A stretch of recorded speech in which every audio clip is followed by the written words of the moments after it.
All right, everybody, Samori Benjamin here on opening day of the Major League Baseball season here at Citi Field with former Major League ball player, all-star, and now assistant manager of the Milwaukee Brewers, Mr. Ricky Weeks, and also, like myself, HBCU alum. The heroes from that team.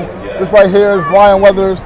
His father was David Weathers, one of the bullpen guys out of that Yankee 96 bullpen, and he was tremendous. You know, Ryan, real quick about your dad. I remember 96, first round they were playing Texas, right? Will 42 and play on Jackie Robinson there. I mean, it means the world to me. Obviously, having an African-American father and a Caucasian mother, for me, it means a lot for me.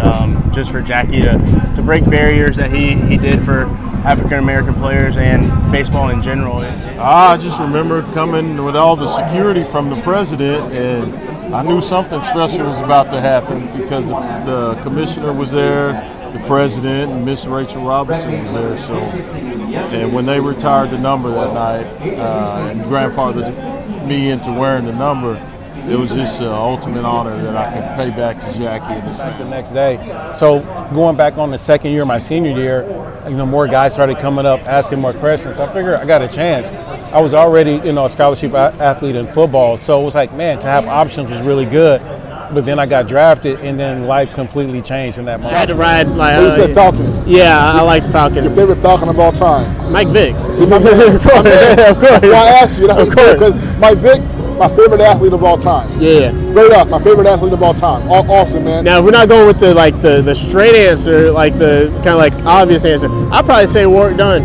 Nice, yeah. Warwick Dunn was right there. Yep. With Vic, what do you call it? DVD. Dunn, Vic, and Duckett. Yeah, Yep. yeah. Those were amazing teams, man. Definitely. All right, everybody. Samori Benjamin here. It's an honor to be joined by one of the greats, Willie McGee, but long-time St. Louis Cardinal player and 1985 National League MVP. Willie, thank you so much for joining me, and it's a pleasure to meet you. All right, my pleasure, Samori. My pleasure, man. Now, we're here at Citi Field. I know you had battles with the Mets during your career, but first, I'm interested in just what life was like for you growing up playing baseball in the Bay Area. Yeah, it was good, man. Life was good. I come from a medium household. My dad worked 2 jobs to support us. We had what we needed, that type of family. I was blessed to have a mother and father in my life for all my life. So, that's what's a lot missing today. I wish everybody had that opportunity. Yeah, it was weird times, but that's our job and that's our profession, and it's also what we love to do. So, you just try to stay on top of things and be flexible. And when we got going, it was, hey, we have a job to do, and playing for that group, we still had the expectations. They didn't change, even with kind of some of the crazy. Really your first time really getting a chance to really play so far in your professional career, and early in the season, I know you tied a Chicago Cubs record, hitting a home run in 5 consecutive games. So that's a long history for the Cubs. So how did it feel to be able to finally get the chance to play consistently and being able to match that record so early in your Cubs tenure? Yeah, it was good. It was fun. It was fun to do. I think most fun thing about it was just helping the team win. I think we came away with a couple wins. And just that's not the whole thing. Obviously, other guys contributing and guys just having really good at bats. But whenever you can scrape a couple runs across the board, only helps your team. So I actually walked away from baseball for a few years. To raise my family and kind of be around home a lot more. I wouldn't say I fell out of love with baseball, but I felt a certain kind of way about baseball, so it was best that I step away. But getting back into baseball, going to Mexico was probably one of the more fun things I've ever did in baseball. Anytime you get a chance to experience baseball in a different culture, in a different country, it's a lot of fun. He had quite a few guys that left there and gone on to play professional baseball. I think the first guy to go to the big league was Kevin Moore. And then after him, I think, was Orcan Boyd. I got a chance to play against Orcan, Curtis Ford, Marvin Freeman, Wes Chamberlain. I could just keep naming them. We ended up having, I think in 1990, we had 5-6 guys from Jackson State that was in the big leagues. Wow. And that's something a lot of people don't know or don't talk about, but we talk about it a lot down in Jackson. All right, everybody. Samori Benjamin here with a very special guest, New York Yankees hitting coach and a homeboy, a New York native, Mr. James Rowson, all right, a Mount Vernon native and played high school ball in the Bronx and all that.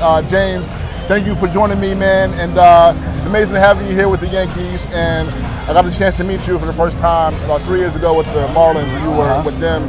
And I know, like I said, you grew up here in the city of Mount Vernon. So how did you come up just in Mount Vernon playing baseball, living life as a youngster? You know what? It was like a regular kid in Mount Vernon. I grew up, I played in Mount Vernon Little League. So I started at Brush Park. Falcons fan? Falcons fan?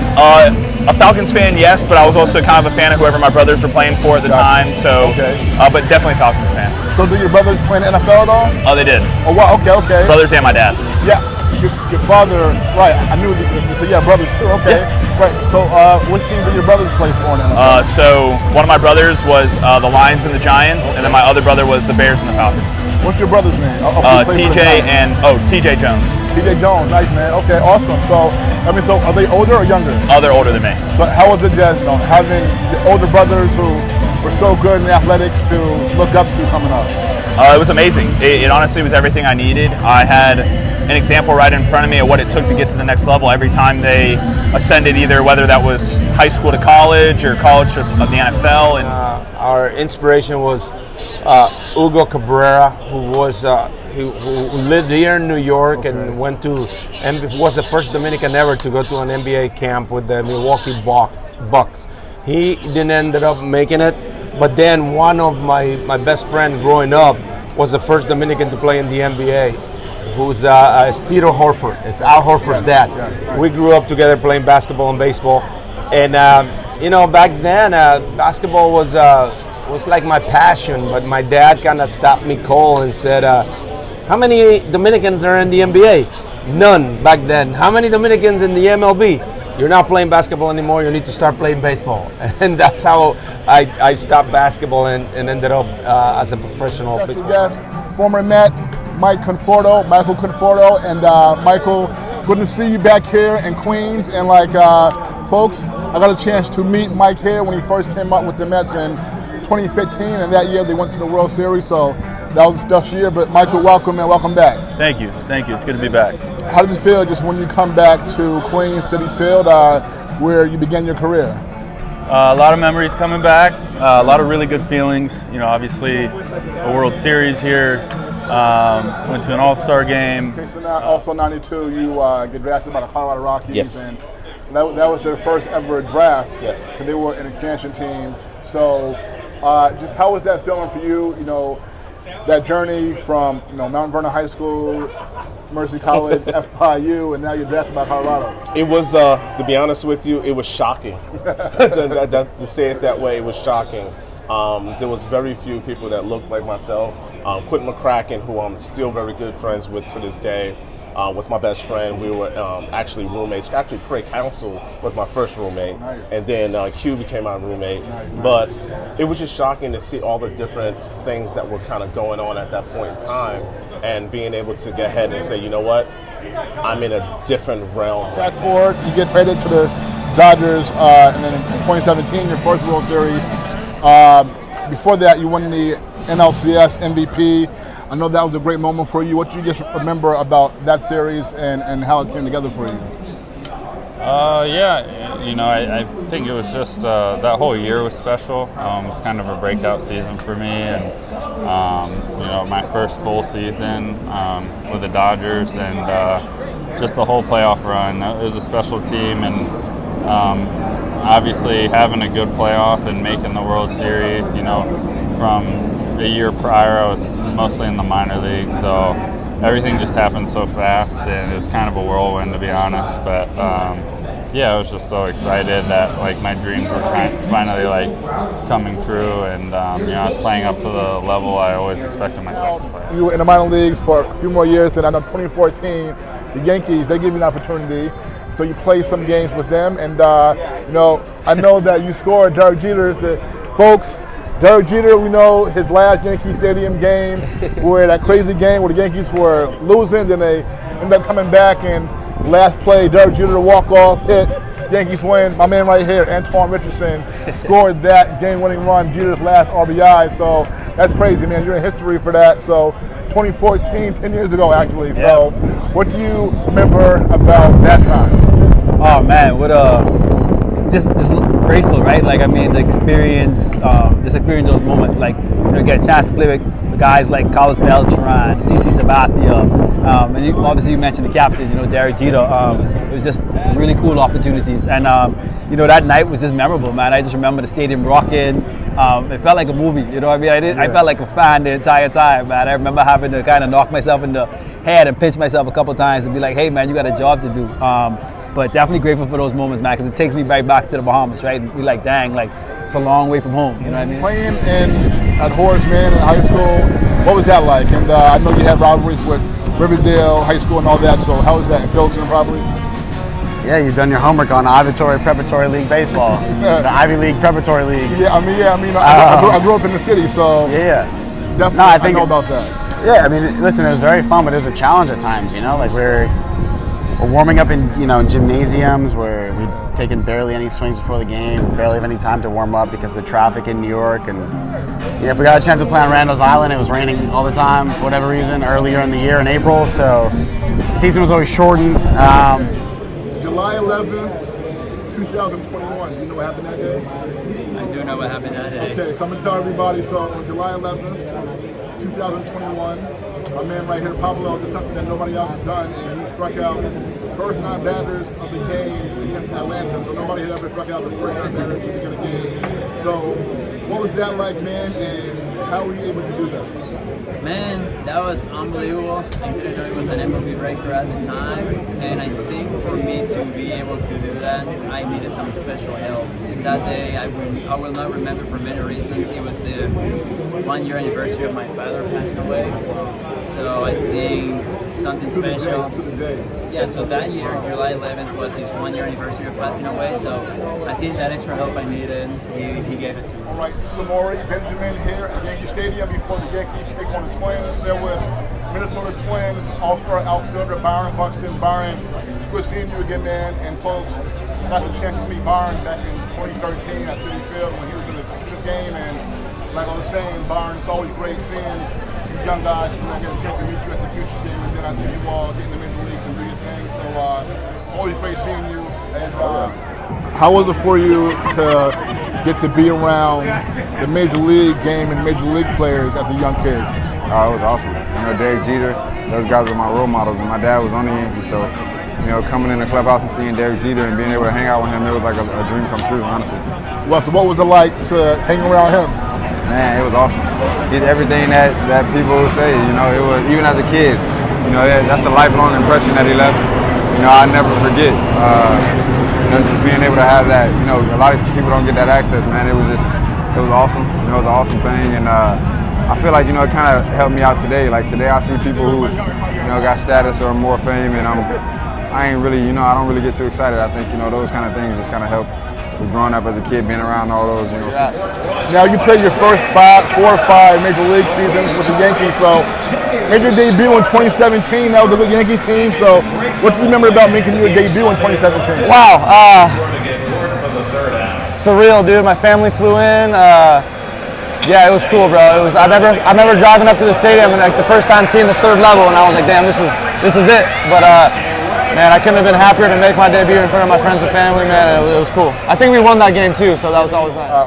What do you think of your time with the Yankees? Yeah, I was super appreciative for the opportunity. I think that I was able to live out my dream of being a starting pitcher, and I had to push Aaron Boone a lot to allow me to start. But I started towards the end of this past year, and I think it propelled me to get traded for Soto because there's no way that the Padres are trading for a relief arm.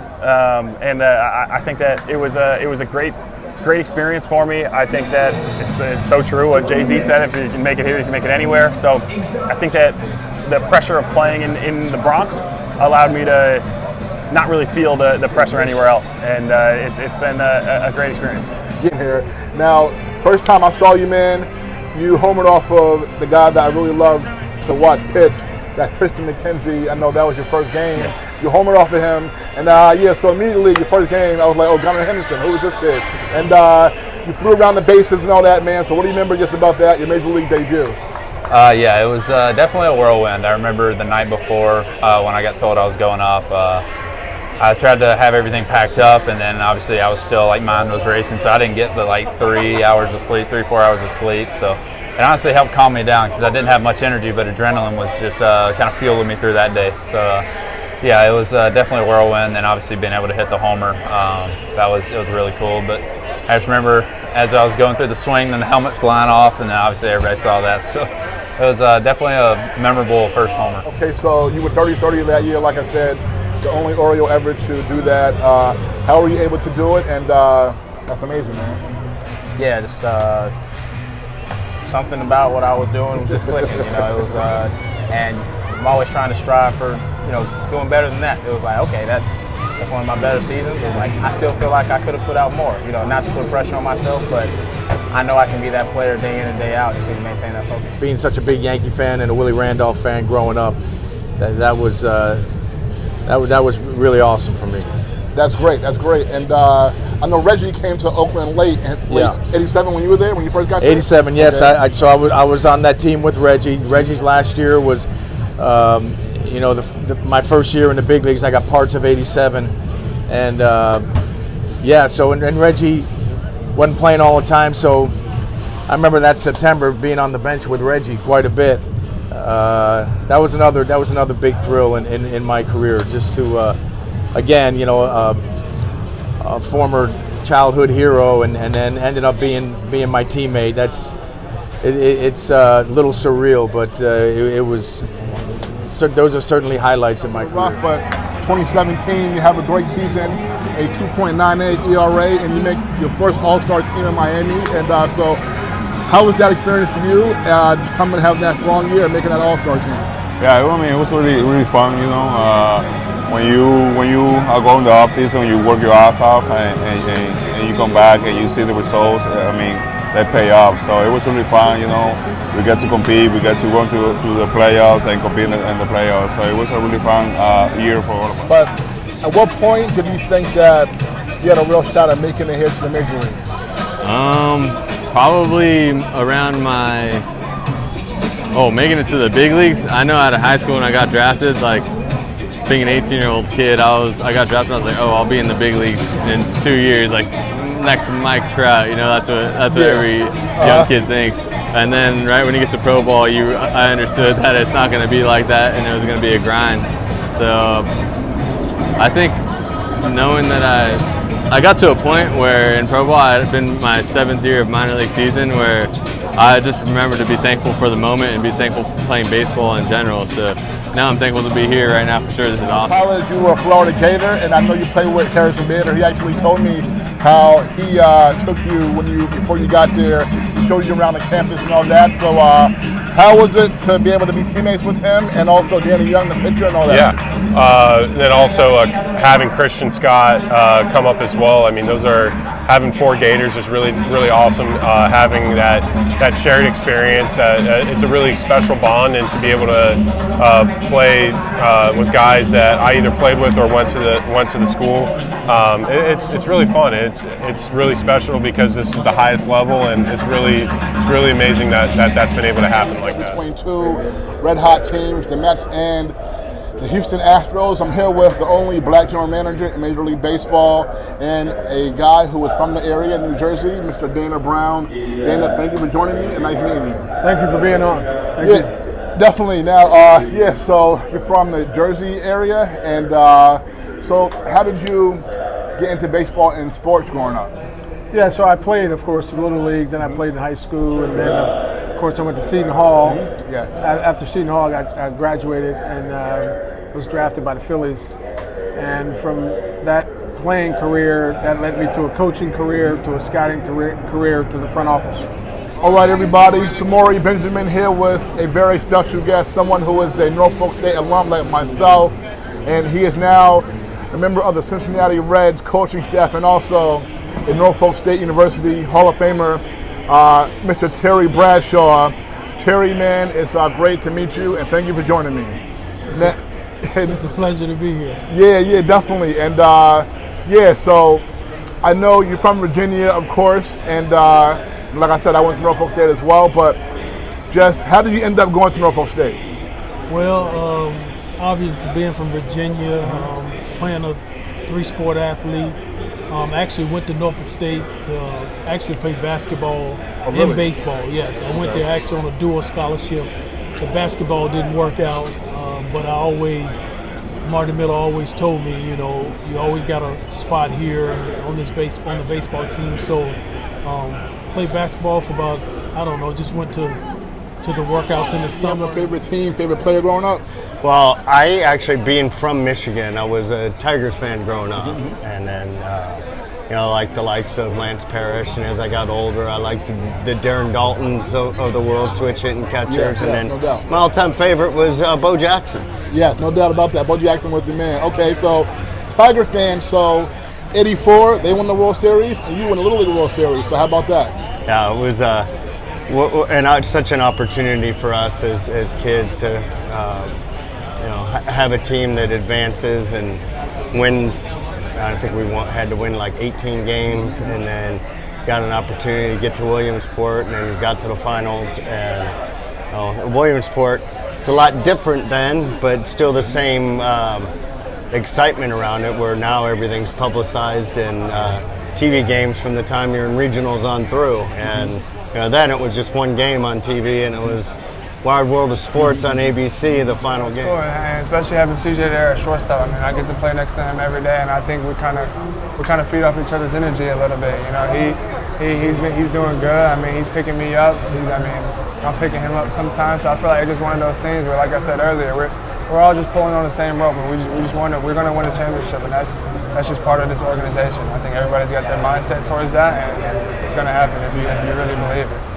My memories of the Braves was '96 when they played the Yankees in the World Series. I know you're a little bit too young for that, but I wasn't born. Yeah. 97. Okay, cool. We got the year after that.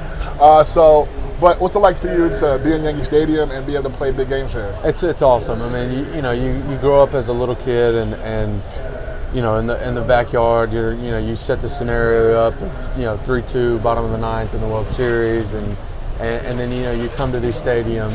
And this is, Yankee Stadium is one of those rich history, organizations. It's just like. All right, folks, Samori Benjamin here in Texas for the second annual HBCU All-Star Game.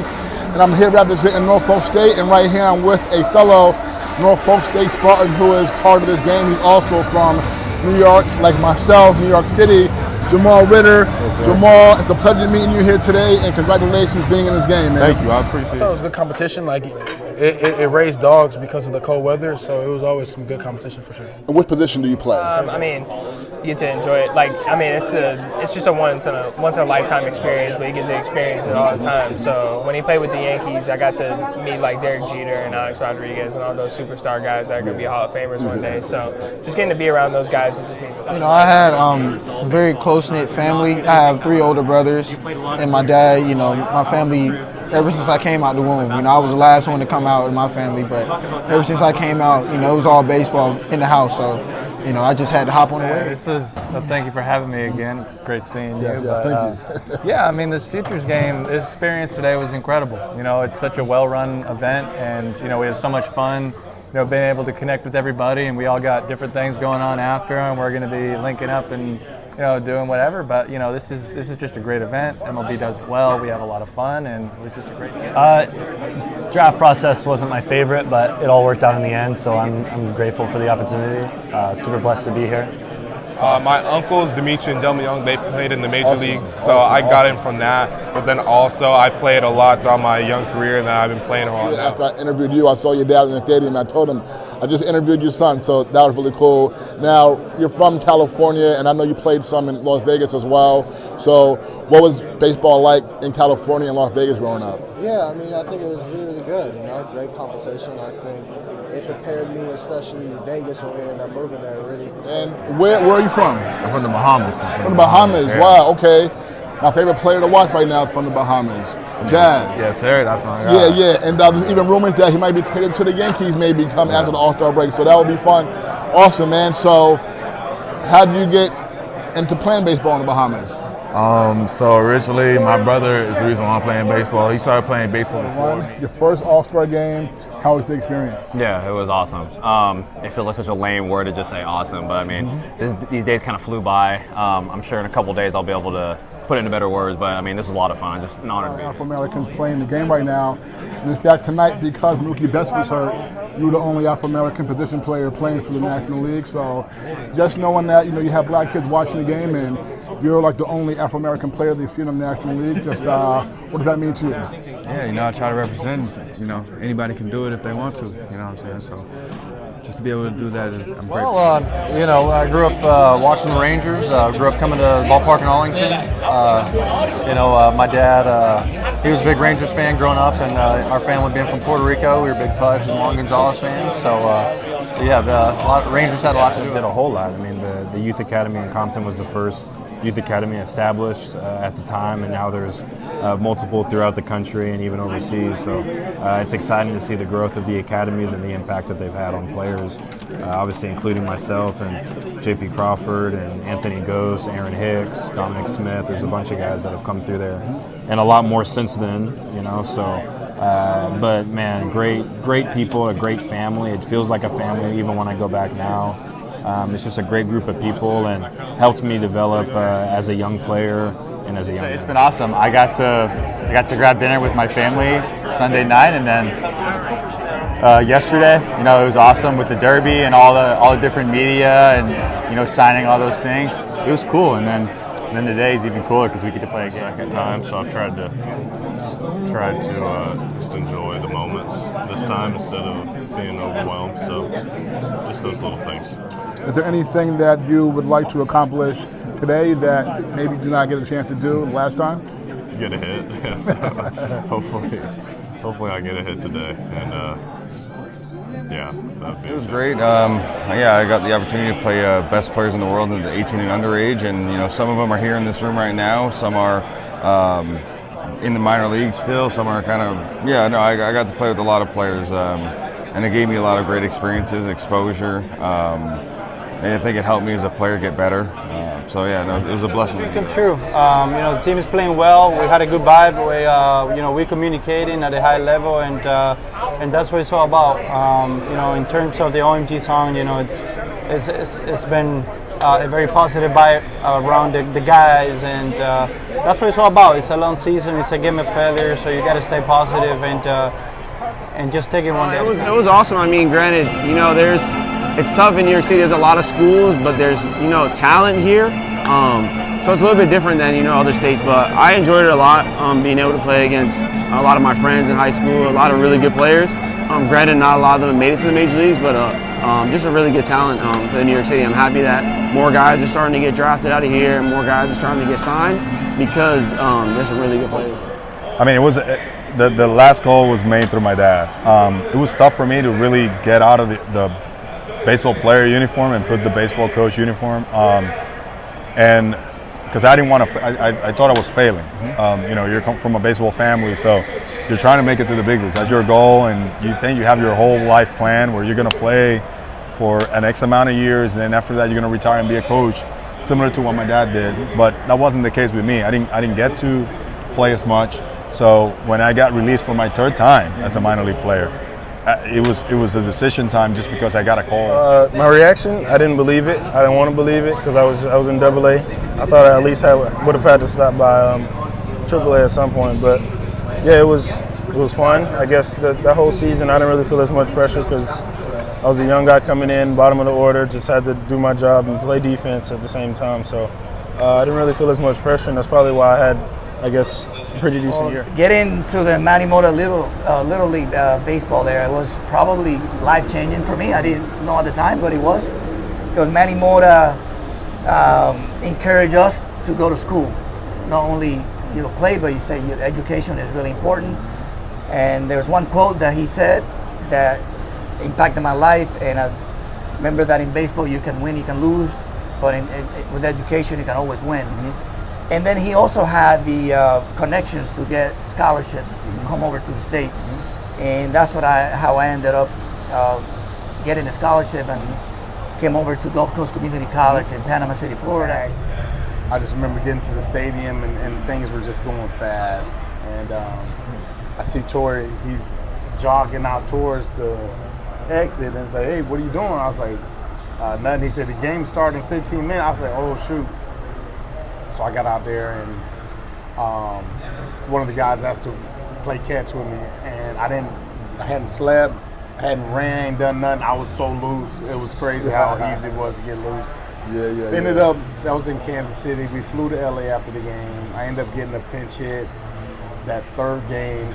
I got in at bat, and then I started the next game. Then I ended up playing a week straight. So you getting picked first, was that a surprise to you, and how did it feel to get picked first? Yeah, I mean, it didn't shock me with the talent. I always believed I could be, one of the best players in this game, and I work as hard as I can to continue to grow and be better every day. But it did shock me and my family that in that draft particularly because, they seem so easygoing, so calm about it. I guess if they were playing poker, I wouldn't know what hand they had. They had a good poker face, and we had fun. I was obviously very blessed and excited about that opportunity. I definitely cried a little bit. It's a school park, and that's about it. And you, like I said, you play the teams that you can play. It's just the same. It's not the same teams, but it's the same schedule. One game a week, 2 practices, because you have from first grade to 8th graders, right? You have every team for every age group, and then they're playing other schools with every team, every age group. They all have to use the same fields. Right. So it's just 2 practices a week, 1 game, and that's it. And you can't just be like, oh, I'm gonna go with my dad and go work out at this other field. No, that doesn't exist over there. It's not the same thing. Just the difference in skill set. You had a lot of guys running out on the field that had a similar skill set to me. I think that was the opening kind of wake-up call there, and you had to find a way to separate yourself. And I think the biggest difference too, like you get in the minor leagues right off the bat, you're playing against kind of your own players because you get put in that pool in Arizona, you scrimmage, you do all that type of stuff, and you're competing against guys that are drafted or coming overseas that are free agents. And so it was seeing 95 plus for the first time on a regular basis was like whoa. I'm used to in high school, you don't see that until the summertime every once in a while. So wake up call, but in the best way. Fighting the adversity and finding a way to get through it and come out on top. That's what it's about. All right, folks, Samori Benjamin here really quickly before the Rangers-Yankees game here at Yankee Stadium. I'm here with a great all-time manager, a legend, a 4-time World Series champion, Bruce Bochy. Thank you for joining me. It's a pleasure to meet you and talk to you really quickly. Thank you. Thank you. No, it's good to talk with you. So you are the manager of the only Texas Rangers World Series winning team that came this past season, so congrats on that. And it was your first year as manager too, so how did it all come together for you all last year? Well, I think it started with the job that Chris Young did, our general manager. He's one that was the architect of this team. And the starting shortstop. Your major league debut, what do you remember about that game? Terrified. I mean, you work your whole life for something, and then there it's in front of you, and it was a little nerve-wracking. Unfortunately, I didn't get a hit that whole September that I was called up. I went 0 for 12, and then it wasn't until my second game the following year where I got my first major league hit. So, and there's some players that struggle right when they come up, and I was one of them, and I needed some time to relax and just make it like baseball again. And sometimes when you're trying to do too much or trying to make the big leagues more than it is, it can be hard. And for me it was, and it took some time for me to see, okay, this is baseball and this is something I can do pretty well, and just relax and go out there and play, and that's what I did, the year he was here, so that was the year, I think the year before he was traded, after running to Carlos Beltran, I remember that. Months before that, when the Mets traded him to San Diego after that. But I remember a little bit, I was young around that time, I may have been 9. Yeah, you were born in 97, right? 10, 97. Yeah, so you were like 9, 10. Like 7, 8. Yeah. And I remember walking around City Field and walking past Cliff Floyd's locker. Yeah. Walking past his locker, Mike Piazza, and David Wright was there. David Wright, and Jose Reyes was on the team. Jose Reyes. Yeah, definitely. Pedro was on the team Pedro too. Martinez. Yeah. And I can't go. I wasn't allowed to be in there for a long time because when game time was, ready, that's when everything I had to go out of there. So they wouldn't let kids go around in there for a long time. But during that time that I was in there, I would go in there and see those players and be like, wow, one of these guys are MVP. One of these guys is MVP, other one is All-Star. but they were normal people, and to see that they were actually like normal human beings made me think that this is professional baseball in the sport, and yeah, you expect to play high level, but in the clubhouse, everyone's free and loose and being communicative, and it was just real to see that part of it. Yeah, I'm a Lakers guy. Lakers guy. Chargers, don't ask. I love LT back in the day. BLT. We got football, basketball, baseball. I like the Dodgers a little bit just because my pops was working for him, and he's SoCal baby too. So, but growing up, Pujols and Torrey Hunter were my two guys that I looked at. No doubt. You know, and here in New York, some of us call LaDainian BLT because, you know, LT, Lawrence Taylor here. Oh, yeah. Went down. Oh, man, I remember the game was 2-1. I actually hit a home run to nice, go up nice. 2-zip, and then they Okay. scored one. But I remember all my teammates, man, we got along. We were like a family, and everyone, the Martinez family.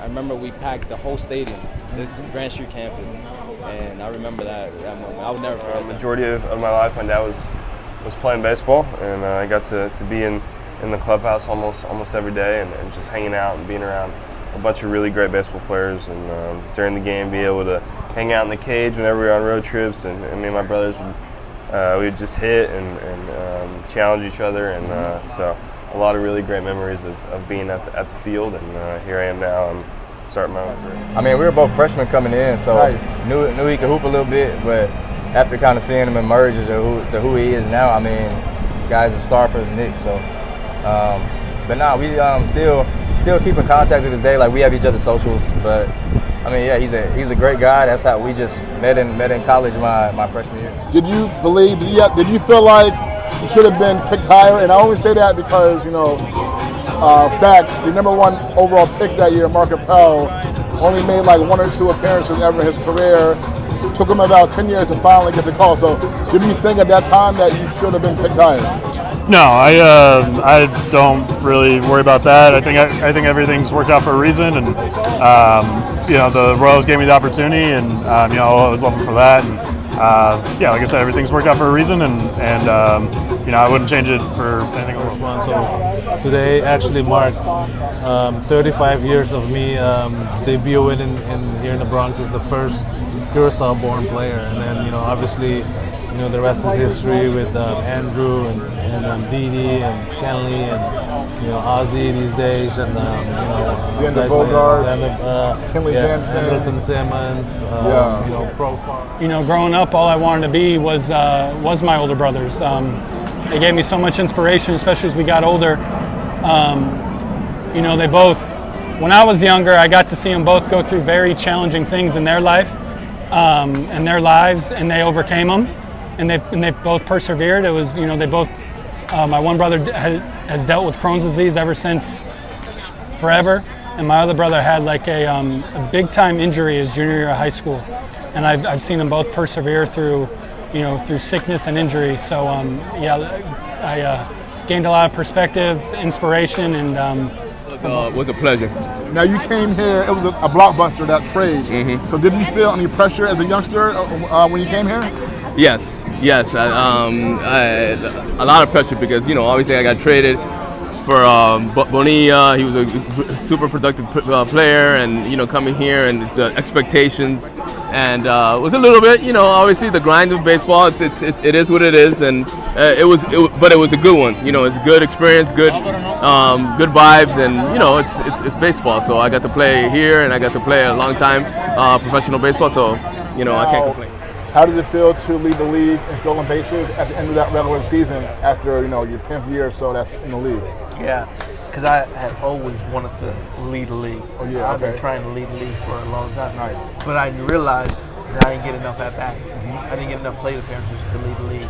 And we had Ellsbury stealing, you know, 60, 70 a year. Yeah. We had. Mike Trout beat you all the daily one year. Yeah, he got me by like 3, and I encouraged him I'm like, hey, I'm catching you. And then he go and get me 2 that day. You gotta go get 2 that day. That was his rookie year. He never stole that many again. 2012, right? Yeah. But yeah, I was playing part time, keeping up with him. Right. Okay. I had maybe a 400 at bat. He had double my plate appearances. There you go. There you go. There you go. You know, so Yeah. it's like, so I didn't have that, you know, I was stealing bases at a clip that nobody else was. Yes, yes. You know? Yeah. And I was leading the league playing half the time. You know, so it was really impressive what I was able to do. In my time, if you go look back and see that, there was only one guy that actually outperformed me on the bases, stealing bases. Who was that? Jose Reyes. Oh, so an everyday guy. My favorite player at that time was Jose Reyes. Yeah, I love Jose Reyes. So exciting. I told you I like out still. We were Albuquerque in AAA when he wanted to make me a catcher, and you know him telling me that, hey, you know, I'm gonna have a better career as a pitcher, and it's time to doing it. And I didn't believe it. I didn't believe that moment. You know, I wanted to just go home and just quit, but. You did, huh? Yeah, but then I'm just gonna keep it real. But then he encouraged me, man. He encouraged me to do it. It was hard at the beginning. It was hard because the language barrier was there. But I tried to learn. I wanted to learn. I want to learn still, and just get better, be able to communicate with my teammates, and you know, get used to it. And finally, I did it, and I really enjoyed the moment now. Yeah, you're very good. You know, I only speak one language, and you know, I imagine if I had to go to another country and learn a language, I would be in big trouble. So I definitely give you and all the other international ball players a lot of credit. You know, and like I said last time I spoke with you, you were using the interpreter at the All-Star game. Mm-hmm. So right now you're doing your thing. You were the number 2 pick overall last year, so you're up here now. So congratulations to you. What's it been like just so far?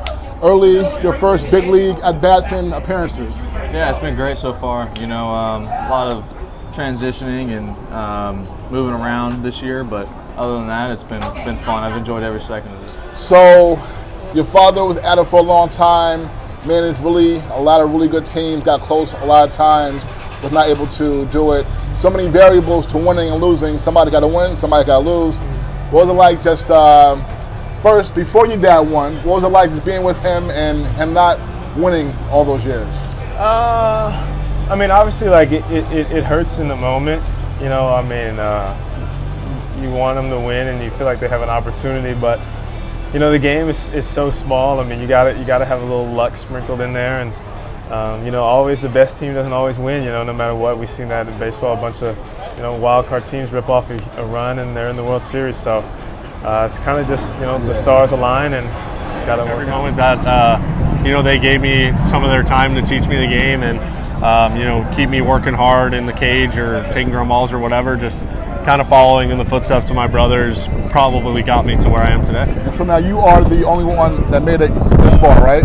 Yes. Okay, so wow, that's great. They really, all of them throw a lot into you, and here you are. So, I would say, I always felt like I could hit a little bit, but I didn't really grow into my body until probably my freshman and sophomore year in college, I would say. More so freshman year. But I would say after my freshman year at college, whenever I got invited out to play on the collegiate national team, being around a lot of those really talented players, I think that kind of was when it hit me. I was like, okay, I can play. Well, it's amazing. I mean, it's a dream come true. I always thought about playing with the Yankees. Playing against the Yankees here, and grew up a Yankee fan. But after they struck me out in the big leagues, kind of ended the fandom right there. So now they're the enemy. But it's cool to be home, have the family surrounding us, and just have good energy around.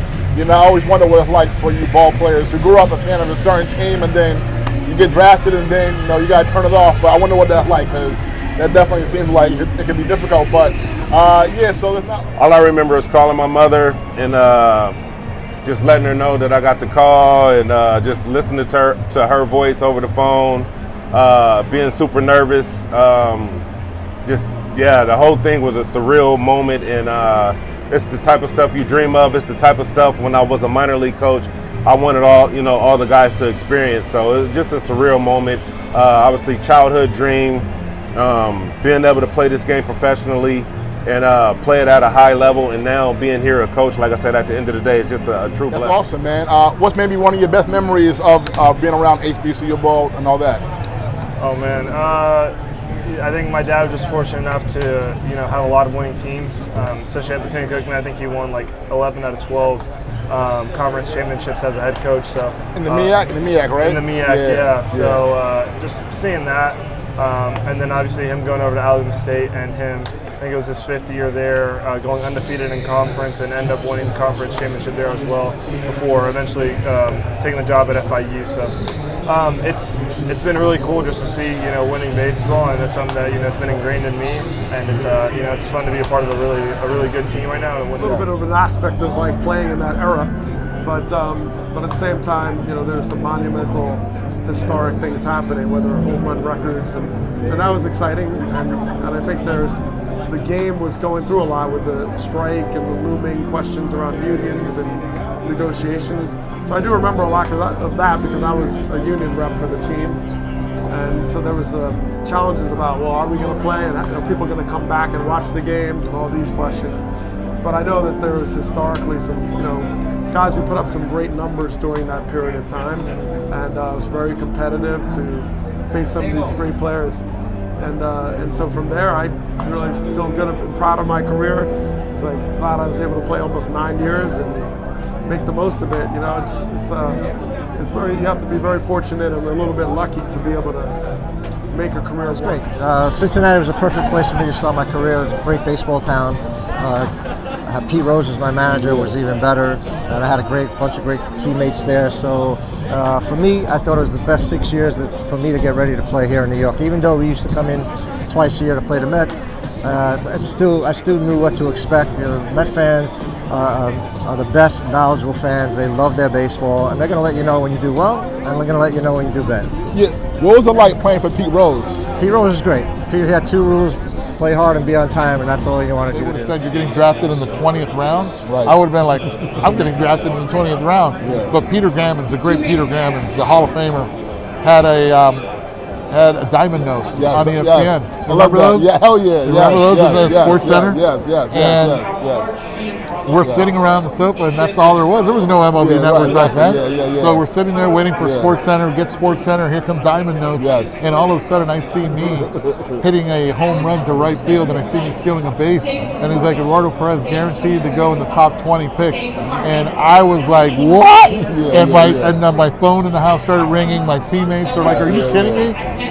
But it was all the hard work. All right, folks, Samori Benjamin here from Yankee Stadium before Game 3 of the World Series with a very special guest, 2008 World Champion and 2007 National League Most Valuable Player, Jimmy Rollins. Jimmy, great seeing you, man, and thank you for joining me. Of course, good seeing you, brother. It's been a while. Yeah, it's been a while. It's been a minute, but we're here. It's been a while, and folks, Jimmy Rollins, one of the first people I interviewed ever was Jimmy Rollins back in 2007 at Citi Field.